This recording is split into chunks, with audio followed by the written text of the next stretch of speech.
On April 3rd, 2025, the global automotive industry was blindsided. In a move that stunned economists and CEOs alike, the United States imposed a sweeping 25% tariff on all vehicles imported from Mexico and Canada.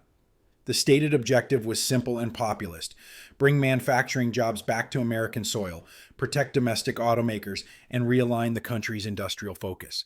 But beneath that headline grabbing announcement lay a much more complex reality, one that would ripple across continents and permanently alter the global balance of automotive power. At first glance, the policy was framed as a patriotic correction to years of outsourcing and foreign dependence. It was championed as a bold step to rebuild the American middle class and revive factory towns that had long felt abandoned. Political figures took to stages, hailing the tariffs as a necessary act of economic self-defense. They claimed it was time for America to take back control of its own manufacturing future. Real quick, if you're into videos that cut through the noise and break things down clearly, go ahead and hit that like button. It helps more people find this. And if you're not subscribed yet, now's a good time. We've got more deep dives coming your way. Also, drop a comment and let me know what you think. I'd love to hear your take. Now on to the video. But this wasn't a simple battle between foreign and domestic interests. What the policymakers failed to anticipate, or willfully ignored, was the intricate, highly globalized nature of the automotive supply chain. Japanese automakers like Toyota, Honda, and Nissan had long maintained a robust presence in North America, not as foreign invaders, but as integrated partners. Their factories in Mexico and Canada weren't exploitative end runs around regulation. They were crucial nodes in a production web designed for efficiency, speed, and regional stability. So when the tariffs dropped, the shock wasn't limited to boardrooms in Tokyo. It slammed into Detroit, Toronto, and Tijuana with equal force. Cars that were mid-production suddenly became financial liabilities. Contracts worth billions were thrown into legal gray zones, and auto dealerships across the U.S. found themselves staring at rising prices, shrinking inventory, and an increasingly frustrated customer base. Yet amid all the noise in Washington and panic in the supply chain, one country responded not with fury or countermeasures, but with silence. Japan, the third largest auto producer in the world and a nation whose automakers were directly hit by the new tariffs, said almost nothing. No fiery press releases, no retaliatory tariffs, no impassioned appeals to the World Trade Organization, just a deep, unsettling quiet. That silence wasn't a sign of defeat. It was a strategy. While American politicians congratulated themselves for standing tall and hitting back against foreign manufacturers, Japan took a step back, not to retreat, but to recalibrate. Behind closed doors, a very different kind of war room was coming to life. Tokyo wasn't preparing for a PR battle. It was preparing for an industrial shift, one that would see Japan move its pieces on the global chessboard with surgical precision. What followed over the next several months would be one of the most dramatic yet quietly executed industrial realignments in modern history. Japanese automakers would shift billions in investment, reroute production, accelerate electric vehicle innovation, and solidify new global alliances, all without fanfare. They didn't need headlines, they needed results. The American tariff that was supposed to bring foreign manufacturers to heel ended up achieving the opposite. It exposed the vulnerability of the U.S. auto strategy and handed a strategic opportunity to Japan, an opportunity they seized not with protest, but with preparation. As the dust began to settle, it became increasingly clear. America had launched an economic missile hoping to force industrial reshoring, but instead, it had activated a silent transformation, one that left the world's most powerful country watching as the future of the auto industry shifted eastward, powered by Japanese planning, resilience, and foresight. And this was only the beginning. When the US fired its opening shot in the tariff standoff, the world braced for retaliation.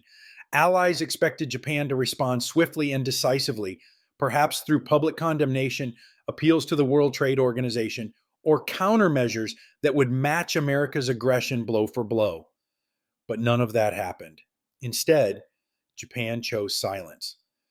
There were no press conferences filled with outrage, No cabinet meetings, leaking threats to the media, no symbolic gestures of defiance. Tokyo's official statements were minimal, measured, and devoid of drama. While Washington celebrated what it saw as an industrial power play, Japan's response was conspicuously restrained. To outsiders, this silence was perplexing. But to those who understood Japan's industrial culture, it was a masterclass in strategic restraint. Silence in Japan isn't a void, it's a space for calculation, a moment for cool heads to plan and anticipate, not a signal of passivity. In Japanese boardrooms, executives of Toyota, Honda, and Nissan weren't scrambling.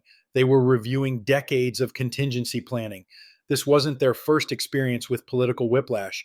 And more importantly, they had been preparing for years.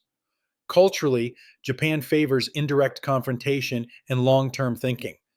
The loud political theater seen in the US isn't their style. In fact, within Japanese corporate governance, avoiding open conflict is often seen as a strength, not a weakness. Dignity is preserved, markets remain calm, and behind the scenes, plans are executed with precision. So, while American politicians were basking in sound bites and media coverage, Japan was assessing the battlefield. In Tokyo's industrial circles, the mood wasn't reactive, it was analytical. Automakers immediately began reevaluating their supply chains. Logistics teams examined scenarios. Risk managers modeled outcomes. The question wasn't how to fight back, it was how to adapt and win without ever needing to fight at all. The silence was deliberate. It allowed Japan to avoid unnecessary political escalation while maintaining moral high ground. It also provided cover, allowing their automakers to quietly begin the most significant restructuring of their overseas manufacturing strategy since the 1980s. And make no mistake, this was not improvisation.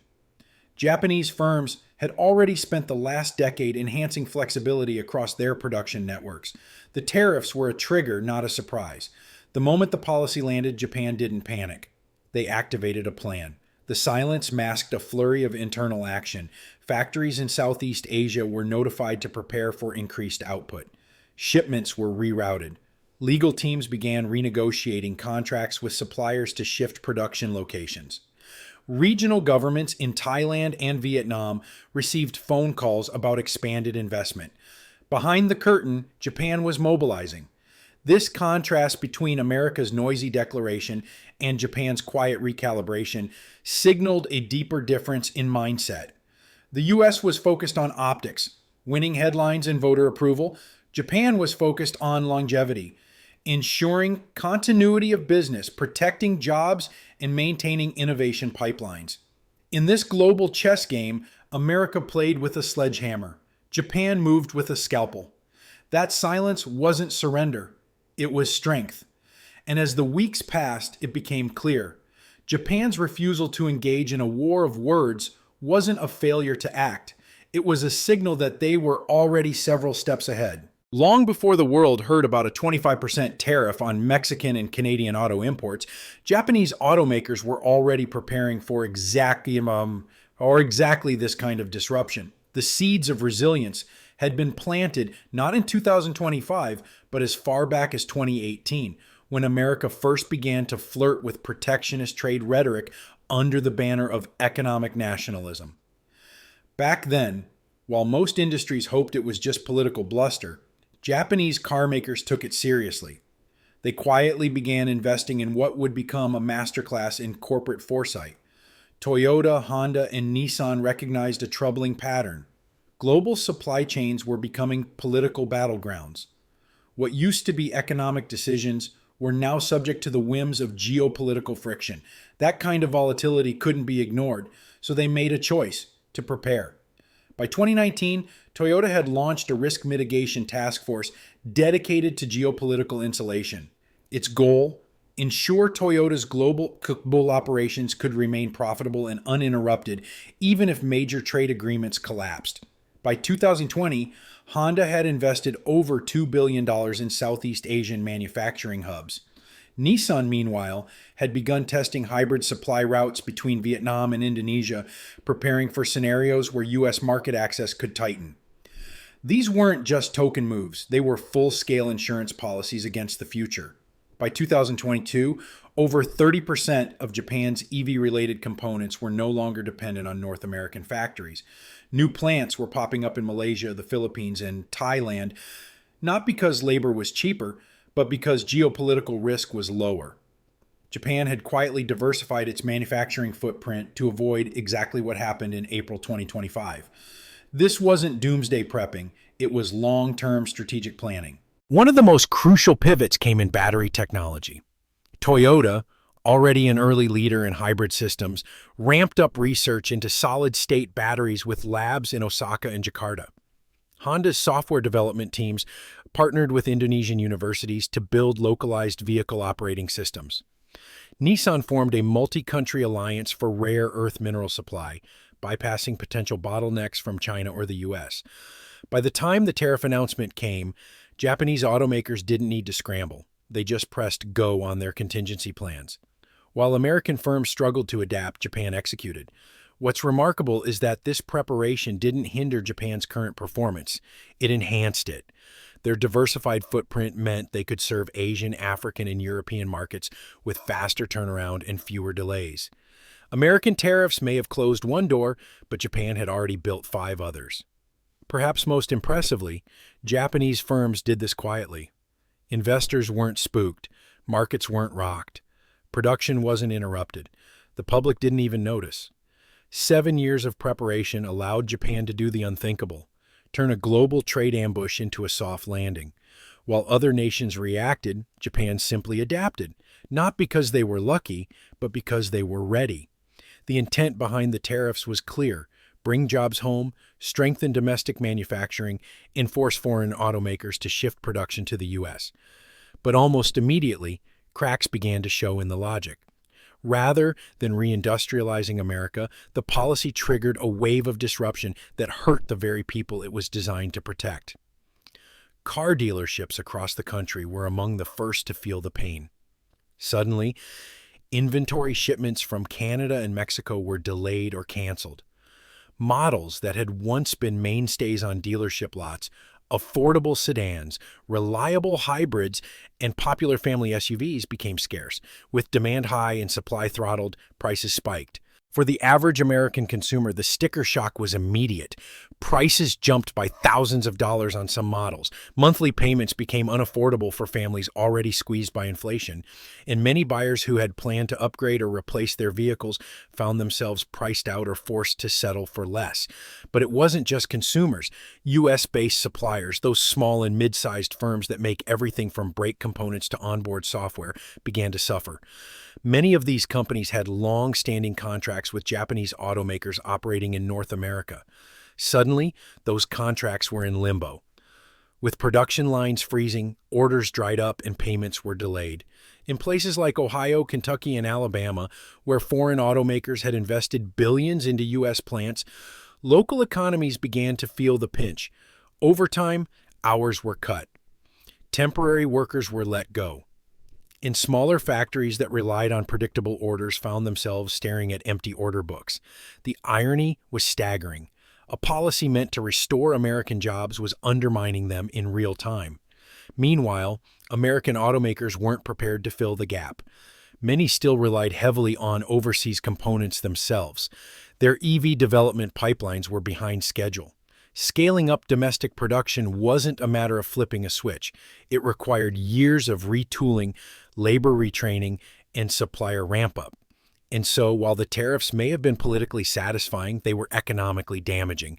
Instead of triggering a manufacturing renaissance, they exposed just how dependent the U.S. had become on a tightly integrated global system. Japan, for its part, watched quietly as American policymakers celebrated their short-term win. But behind closed doors, executives in Tokyo understood the deeper truth. The United States had underestimated the complexity of the modern industrial economy. In the end, protectionism didn't spark a revival. It sparked a retreat, not of Japan, but of investment, of confidence, and of cooperation. The cost wasn't just economic, it was strategic, and the real fallout was still to come. While the United States doubled down on tariffs and protectionist policy, Japan responded not with confrontation, but with calculation. The focus wasn't on retaliating, it was on relocating. And Southeast Asia emerged as the new industrial frontier. Toyota, Honda, and Nissan, pillars of Japan's automotive empire, had already begun investing in the region. But now, with the U.S. market becoming increasingly unpredictable, those investments transformed from peripheral expansion to central strategy. The goal wasn't to abandon North America entirely, it was to reduce risk, diversify output, and future-proof operations against political instability. Thailand was first on the list.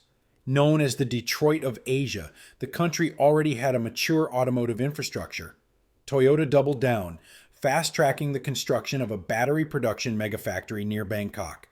The facility wasn't just large, it was revolutionary.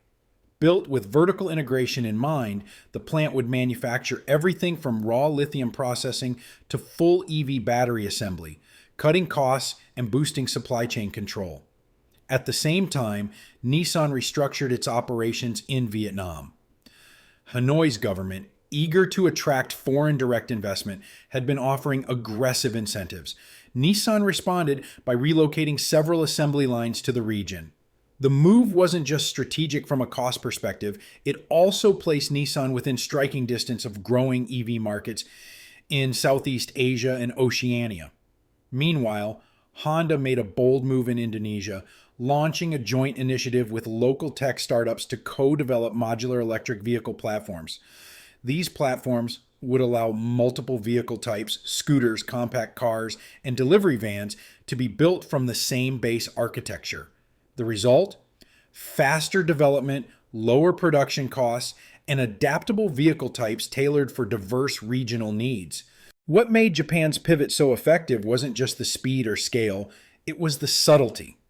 While American politicians were still engaged in public debates about whether the tariffs were a success, Japanese executives were cutting ribbons at new Southeast Asian plants.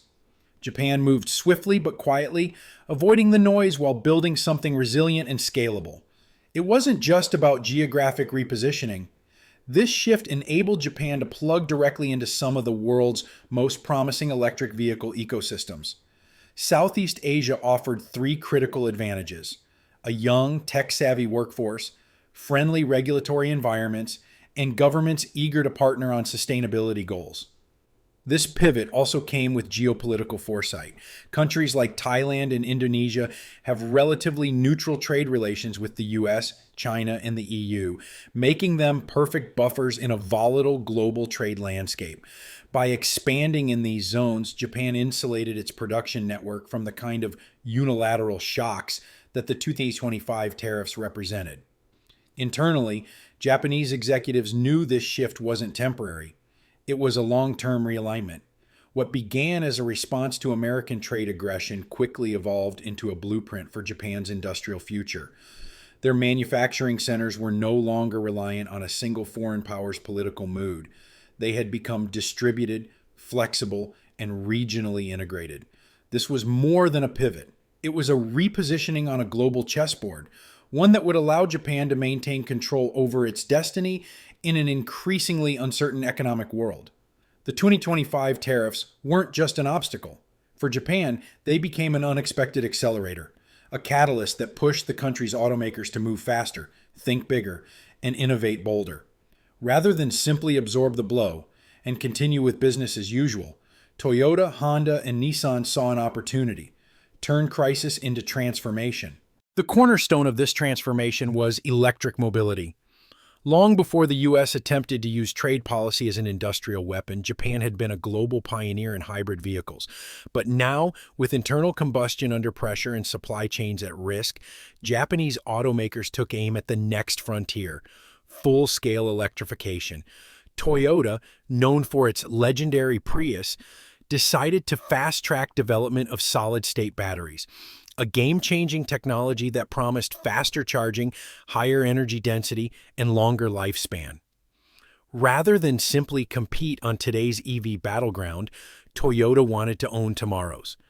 The company allocated billions in R&D funding, built dedicated labs in Japan and Thailand, and launched international partnerships with universities and materials suppliers. Their goal wasn't modest: to become the undisputed leader in EV battery technology by 2030. Meanwhile, Nissan focused on underserved markets. While rivals fought over EV dominance in North America and Europe, Nissan quietly rolled out a fleet of affordable compact EVs for Southeast Asia, India, and Africa. These regions, often ignored by Western automakers, represented untapped potential, and Nissan was ready to capture it. Honda, as always, took a slightly different approach. Rather than going it alone, the company leaned into collaboration. In addition to its joint ventures in Indonesia, Honda entered into tech partnerships with software companies across the region to build integrated mobility solutions.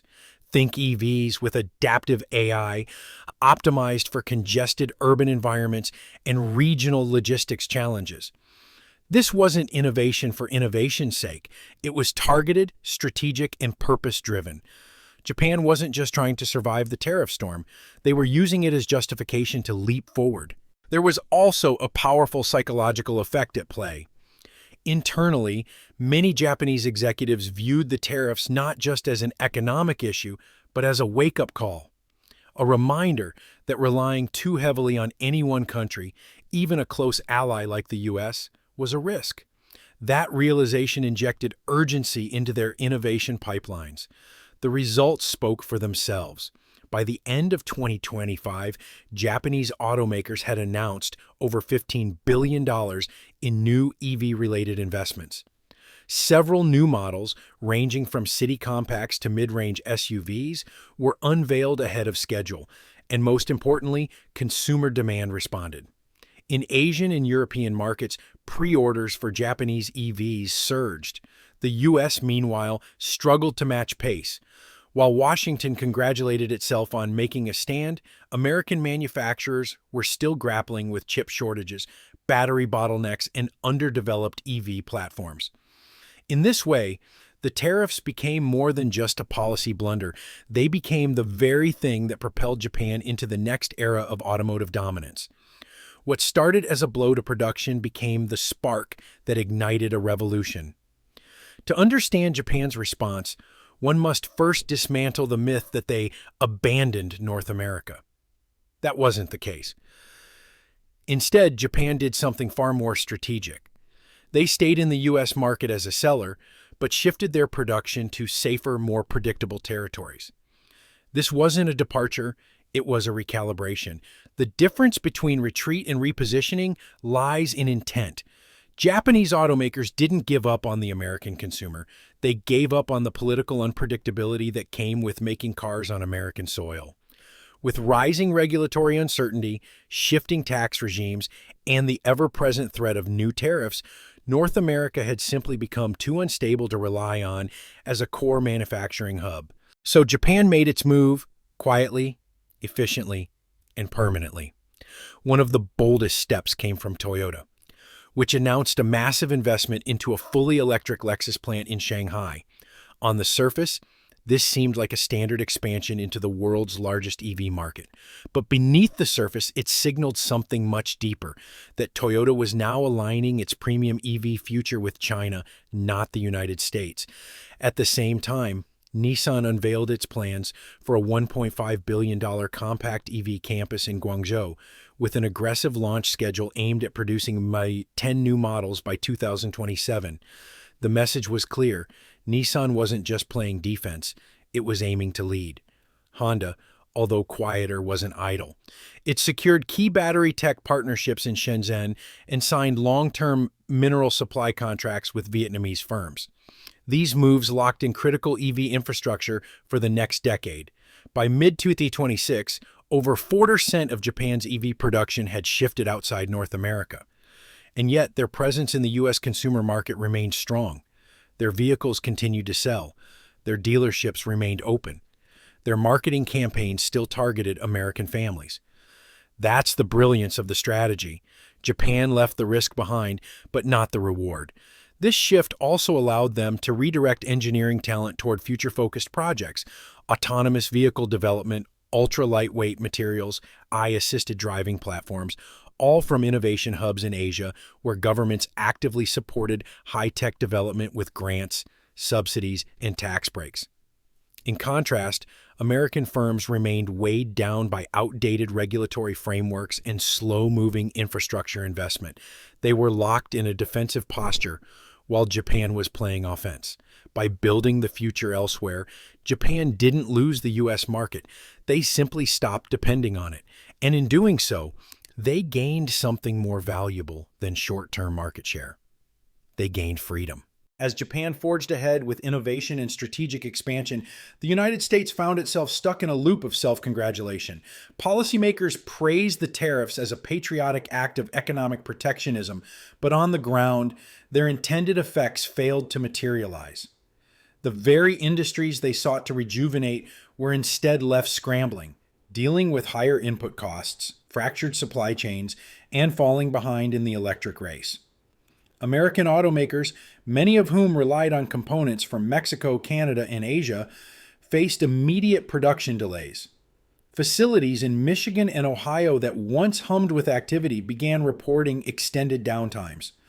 Chip shortages and battery bottlenecks collided with the added stress of tariffs, making it nearly impossible to scale up electric vehicle production domestically. Meanwhile, Japan was not only surviving these disruptions, it was thriving in them. Toyota's decision to invest heavily in solid-state battery technology began to pay off. Prototype vehicles with 50% faster charging times and significantly longer ranges were already in testing phases across Asia. While U.S. companies like GM and Ford were still navigating regulatory roadblocks and labor shortages, Toyota had already broken ground on multiple next-generation EV platforms. Honda's modular EV architecture began rolling out across Southeast Asia, making headlines not just for affordability, but for local adaptability. These vehicles weren't one-size-fits-all. They were tailored to suit urban centers in Jakarta, delivery routes in Bangkok, and the growing rideshare economy in Kuala Lumpur. And then there was Nissan, whose compact EVs for emerging markets gained major traction in India and Africa, markets where American automakers had virtually no presence. As the global automotive landscape shifted, it became clear that Japan wasn't just weathering the storm, it was designing the next climate. Back in the US, political leaders continued to focus on revitalizing outdated manufacturing models. There was talk of bringing back legacy factories, of restoring Made in America as a symbol of economic strength. But the world had moved on. The conversation was no longer about the past. It was about who was building the future. And Japan was doing exactly that. American dealerships struggled to meet demand. Prices soared. Consumers complained. The narrative of protecting American jobs started to crack under the weight of economic reality. Jobs weren't coming back. They were being displaced or redirected. Innovation wasn't accelerating. It was being outsourced. While Washington was busy looking in the rearview mirror, Tokyo was already mapping the road ahead. The missed opportunity wasn't just about failing to capitalize on electric vehicles. It was about failing to recognize the speed at which the global economy had changed. In the age of globalization and decentralized production, nationalistic trade policy had limited reach. What mattered now was speed, adaptability, and foresight. And on all three counts, Japan had outperformed the U.S., without ever raising its voice. When the dust finally began to settle from the U.S. tariff debacle, its ripple effects stretched far beyond the automotive sector. The world had watched, studied, and learned. And in that learning, nations began reshaping their own industrial strategies, taking cues not from America's boldness, but from Japan's quiet resilience. Germany, for instance, wasted no time. German automakers accelerated plans to move assembly operations to Central and Eastern Europe. BMW and Volkswagen initiated new battery projects in Hungary and Poland, explicitly citing Japan's pivot as a strategic model. South Korea, watching both its Japanese rivals and its American partners, doubled down on electric vehicle innovation. Hyundai and Kia invested heavily in local chip manufacturing and energy storage solutions, aiming to secure independence from unstable trade partners. Even China, which was already a manufacturing titan, deepened its strategic alliances with Japanese and European firms, welcoming investment, building out EV infrastructure, and signaling that its economic future lay in cooperation, not conflict. Back in the United States, however, the pain was personal and immediate. Dealerships reported longer wait times. Consumers reported higher prices. And factory towns reported fewer jobs than they'd been promised. The political narrative of revival was at odds with economic reality. Suppliers in Tennessee, Alabama, and Ohio, many of whom had worked with Toyota or Honda for years, found themselves sidelined. New contracts didn't come. Existing ones were canceled. The auto towns of yesterday, which had placed their hopes on protectionist promises, were now reckoning with the fallout. In many of these places, there was a growing sense of betrayal, not just by foreign automakers, but by the very policymakers who claim to be defending them. Meanwhile, Japan's strategy, diversified, future-focused, and quietly aggressive, continued to yield results. Their vehicles dominated emerging markets. Their factories hummed in Southeast Asia.